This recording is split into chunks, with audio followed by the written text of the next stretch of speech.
दिल पे लगेगी तभी बात बनेगी। सुनीता की शादी के बाद पूरे परिवार को बस एक ही इंतजार था, घर में बारिश आने का। समय बीता और एक दिन सुनीता ने एक प्यारी सी बेटी को जन्म दिया। सुनीता की आंखों में खुशी के आंसू थे, लेकिन घर का माहौल बिल्कुल अलग था। दादी ने बच्ची को गोद में लेने से भी मना कर दिया और ताना मारते हुए बोली, घर में पहला बच्चा और वो भी लड़की, अब इस घर का नाम कौन आगे बढ़ाएगा। रिश्तेदार भी तरह तरह की बातें करने लगे। कोई बात नहीं, अगली बार बेटा हो जाएगा, बेटियां तो पराया धन होती है।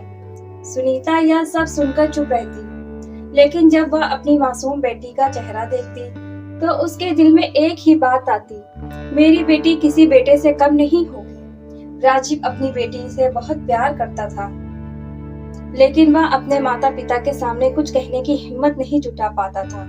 बेटी का नाम आर्या रखा गया था। जैसे जैसे आर्या बड़ी होने लगी, घर में उसके साथ भेदभाव साफ दिखाई देने लगा। अगर घर में कोई मिठाई आती तो पहले लड़कों को दी जाती, नए कपड़े खरीदे जाते तो आर्या के लिए हमेशा कहा जाता, इसके पुराने कपड़े तो अभी ठीक है। लेकिन आर्या ने कभी शिकायत नहीं की। वह हमेशा मुस्कुराकर अपनी माँ से कहती, माँ, एक दिन में इतनी मेहनत करूंगी कि आपको कभी किसी के सामने सिर नहीं झुकाना पड़ेगा। सुनीता अपनी बेटी की बातें सुनकर उसे गले लगा लेती है।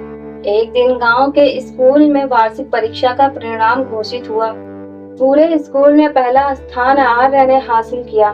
प्रधानाचार्य ने मंच से उसका नाम पुकारा और कहा, यह बच्ची पूरे गांव की शान बनेगी। पूरा स्कूल तालियों से गूंज उठा। लेकिन जब आर्या खुशी खुशी अपनी ट्रॉफी लेकर घर पहुंची, तब भी दादी ने बिना उसकी ओर देखे कहा, पढ़ लिख कर क्या करेगी, आखिर शादी करके दूसरे घर ही तो जाना है। आर्या के चेहरे की मुस्कान एक पल के लिए फीकी पड़ गई, लेकिन उसने अपनी माँ की ओर देखा। सुनीता ने मुस्कुराकर बस इतना कहा, बेटा, लोगों की बातें नहीं, अपने सपनों की आवाज सुनो।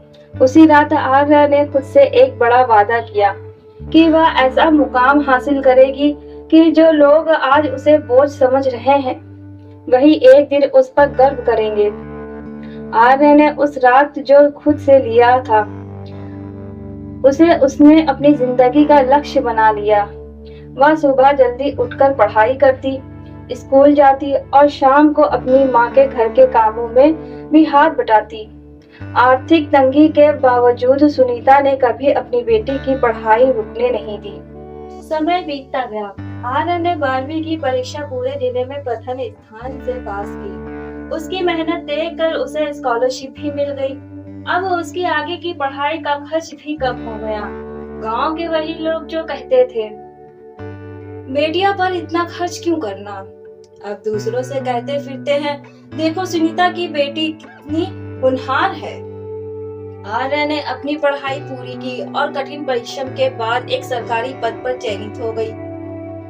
जिस दिन उसका ज्वाइनिंग लेटर उसके घर पहुंचा, पूरे गांव में खुशी की लहर दौड़ गई। लोग मिठाइयां लेकर बधाई देने आने लगे। दादी, जिन्होंने कभी उसे बोझ कहा था, आज भावुक होकर उसकी ओर बढ़ी। उनकी आंखों में आंसू थे। उन्होंने कांपते हुए हाथों से आर्या का सर सहलाया और कहा, बेटी, मुझे माफ कर दो। मैंने समाज की पुरानी सोच में आकर तुम्हारे साथ बहुत अन्याय किया। आज तुमने साबित कर दिया कि बेटियां किसी से कम नहीं होती। आर्या ने तुरंत दादी के पैर छुए और मुस्कुरा कर बोली, दादी, अगर आज आपकी सोच बदल गई है तो यही मेरी सबसे बड़ी जीत है। राम गर्व से अपनी बेटी को देख रहा था और सुनीता की आंखों से खुशी के आंसू बह रहे थे। उसने अपनी बेटी को गले लगाते हुए कहा, आज मुझे दुनिया की सबसे अमीर माँ होने का एहसास हो रहा है। कुछ महीनों बाद आर्या ने गांव में एक अभियान शुरू किया। उसने गरीब परिवारों की बेटियों की पढ़ाई में मदद करनी शुरू की। धीरे धीरे पूरे गांव की सोच बदलने लगी। अब किसी भी घर में बेटी जन्म लेती तो लोग उसे बोझ नहीं कहते, बल्कि भविष्य की उम्मीद मानने लगे। बेटी होना कभी सजा नहीं होता। सजा तो उस सोच की होती है जो बेटियों और बेटों में भेदभाव करती हैं। जब बेटियों को अवसर और विश्वास मिलता है तो वे न केवल अपने परिवार बल्कि पूरे समाज का नाम रोशन कर देती हैं।